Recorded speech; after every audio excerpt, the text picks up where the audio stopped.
আদালতের নির্দেশে যারা চাকরি হারিয়েছেন তারা কি ভোটের ডিউটি করতে পারবেন? কমিশন সূত্রে যে কথা বলা হচ্ছে যে এসএসসি চাকরি নেই বলে অফিসিয়ালি বিজ্ঞপ্তি জারি না করা পর্যন্ত স্বতঃপ্রণোদিত কোনো পদক্ষেপ করা হবে না, এমনটাই খবর কমিশন সূত্রে। এই বিষয় নিয়ে আরো বিস্তারিত জানাবেন আমাদের প্রতিনিধি রুমা পাল, আমাদের সঙ্গে টেলিফোন লাইনে রয়েছেন। রুমা, কমিশন সূত্রে ঠিক কি বলা হচ্ছে?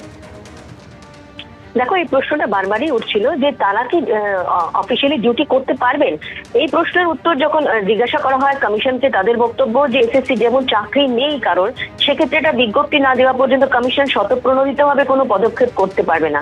এবং প্রথম দফায় যারা ভোট কর্মীরা কাজ করেছে সেক্ষেত্রে এমনও হতে পারে যে পরবর্তীতে তাদেরকে ডাবল ডিউটি দেওয়া হতে পারে, বা এছাড়াও যে সমস্ত কর্মীরা রয়েছে, ভোট কর্মী রয়েছে, সেক্ষেত্রে কিন্তু অনেক রিজার্ভে থাকে, প্রায় 20% কর্মী কিন্তু রিজার্ভে থাকে। সেক্ষেত্রে ভোট পরিচালনার ক্ষেত্রে কিন্তু কোনো সমস্যা হবে না, এমনটাই মনে করছে কমিশন। তবে এই মুহূর্তে জানিয়ে রাখি যে এক্ষেত্রে কিন্তু বিজেপি গিয়ে কালকে নির্বাচন কমিশনে কিন্তু আবারও তারা অভিযোগ জানিয়েছে যে যাদের চাকরি চলে গেছে সেক্ষেত্রে কিন্তু তাদেরকে একদম চিহ্নিত করে কোনোভাবে যাতে তাদের এই ভোটের ডিউটি না দেওয়া হয়, সেক্ষেত্রে কেন্দ্র সরকারি কর্মচারীদের যাতে নেওয়া হয়। সেক্ষেত্রে কমিশন কি সিদ্ধান্ত নেয় সেদিকের দিকে দেখতে হবে। তবে এটা ঠিক কমিশনের বক্তব্য, যেহেতু প্রায় 20 থেকে 25% যে সমস্ত ভোট কর্মীরা রয়েছে তারা রিজার্ভে থাকে, সেক্ষেত্রে ভোট পরিচালনার ক্ষেত্রে কিন্তু কোনো অসুবিধা হবে না। কিন্তু এরপর যদি যার একদম চাকরি চলে গেছে এরকম কাউকে যদি চিহ্নিত করা হয়ে থাকে, সেক্ষেত্রে কমিশন কি সিদ্ধান্ত নেয় এখন সেটাই দেখার। তবে কমিশনের বক্তব্য কোনো অসুবিধা হওয়ার কথা নয় ভোট পরিচালনার ক্ষেত্রে।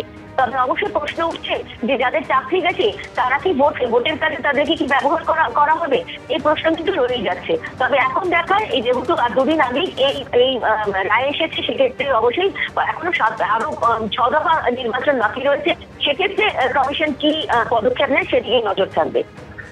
ধন্যবাদ রুমা।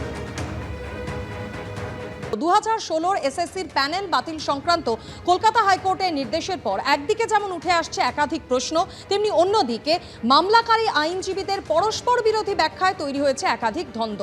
প্রশ্ন যেমন উঠছে যে যারা চাকরি হারিয়েছেন তারা কি তাহলে নতুন করে পরীক্ষায় বসার সুযোগ পাবেন, নাকি পুরনো ওএমআর শিটগুলি পুনর্মূল্যায়ন করে যোগ্যদের চাকরি দেওয়া হবে? এর পাশাপাশি কমিশন কেন অযোগ্যদের বরখাস্ত করল না, এসএসসি এবং রাজ্য সরকারের ভূমিকা নিয়ে প্রশ্ন তুলেছেন চাকরিহারাদের একাংশ। এর পাশাপাশি আপনাদের জানিয়ে রাখবো, হাইকোর্টের রায়কে চ্যালেঞ্জ করে আজ সুপ্রিম কোর্টে যাচ্ছে স্কুল সার্ভিস কমিশন।